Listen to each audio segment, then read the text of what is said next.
Line पार में Shri Ramlila managing committee की ओर से आयोजित रामलीला में भरत के कई संवाद, राम भरत मिलाप और सूपनखा की नाक काटने का मंचन किया गया। कलाकारों ने दिखाया कि ननिहाल से लौटकर भरत केकई के पास जाते हैं, वहां पर अपनी माता के सफेद वस्त्रों को देखकर चौंक जाते हैं। वो समझ जाते हैं कि अब उनके पिताजी इस दुनिया में नहीं रहे। बातों बातों में केकई बताती है कि भगवान श्री राम को वनवास कर दिया है। ये बात सुनकर भरत आक्रोशित हो जाते हैं। तब वो कहते हैं कि तुम जैसी माँ इस धरती पर नहीं होनी चाहिए। इसके बाद भरत जी फैसला करते हैं कि मैं भगवान राम को राजपाट वापस कर दूंगा और उनको ढूंढने बन जाऊंगा। वो उन्हें ढूंढते हुए चित्रकूट पहुंच जाते हैं, उन्हें राजपाट संभालने को कहते हैं। उसे स्वीकार करते हुए भगवान राम कहते हैं कि 14 वर्षों तक तुम इस राज्य को संभालोगे और मैं पिता की आज्ञा का पालन करते हुए वन में रहूंगा। इस दौरान वहाँ का माहौल बहुत भावुक हो जाता है। भगवान श्री राम की खड़ांगू भरत जी ले आते हैं। खड़ांगू को अयोध्या में राज सिंहासन पर स्थापित करते हैं। वन में श्री राम सोचते हैं कि जनता ने इस जगह को देख लिया है, तो फिर भगवान नासिक चले जाते हैं। वहाँ पर सूपनखा अपने चलवल से रूप बदलकर भगवान श्री राम को रिझाने का प्रयास करती है। प्रभु उनके अनुरोध को स्वीकार नहीं करते, पर सूपनखा गुस्से में सीता पर प्रहार करती है। तभी लक्ष्मण जी बर्छी से सूपनखा की नाक काट देते हैं। वो पंचवटी से निकलकर अपने भाई खर और दूषण को ये सूचना देती है। इस अवसर पर मंत्री राजीव बंसल, अध्यक्ष सुरेंद्र कुमार, कोषाध्यक्ष अतुल अग्रवाल, संदीप बंसल, प्रकाश अग्रवाल, जगदीप अग्रवाल, रोहित बंसल, अंशुल अग्रवाल, मयंक बंसल, पुनीत जैन, राहुल जी आदि लोग मौजूद रहे। मैं स्वयं मूर्तिमान पापी, जिसके कारण भैया भाभी पर तुम्हारी ये दशा हुई है। ऐसे पापियों को प्राण मुक्त करो। मुझे माफ कर दो भैया, मुझे माफ कर। मेरे मन में आपके लिए दोष आ गया था। अब मैंने आपके ऊपर धनुष उठाया तो वो बाण चलाया क्यों नहीं बदले?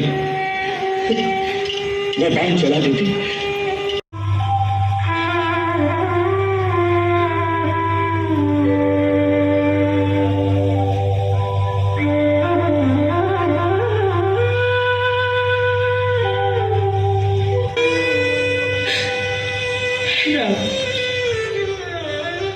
मेरे पिताश्री नहीं रहे, अब मुझे आप ही की ममता का सहारा है।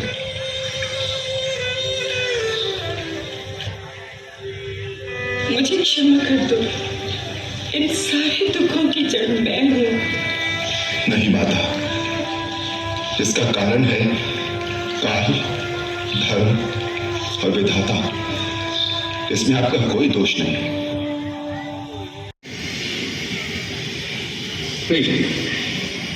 जिस पापी के कारण आपकी ये दशा हुई है, उसे भाई मत कहिए। मैं अब इसका अधिकारी नहीं हूं।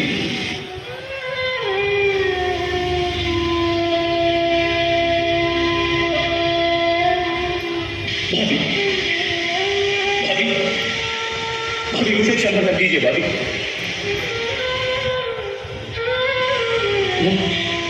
मैं एक निर्लज की भांति आपके सामने आ गया। आप सबकी ये दशा देखने से पहले तो अच्छा होता कि मैं मृत्यु आ जाती।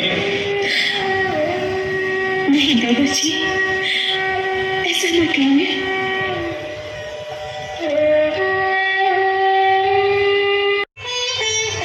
क्या हो गया? तुम चुप क्यों हो गए?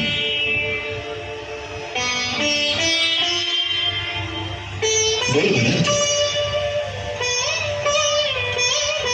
भैया, बोल भरत। पिताश्री, कल भरत पिताश्री कैसे हैं? मेरे हृदय में संशय उठ रहे हैं।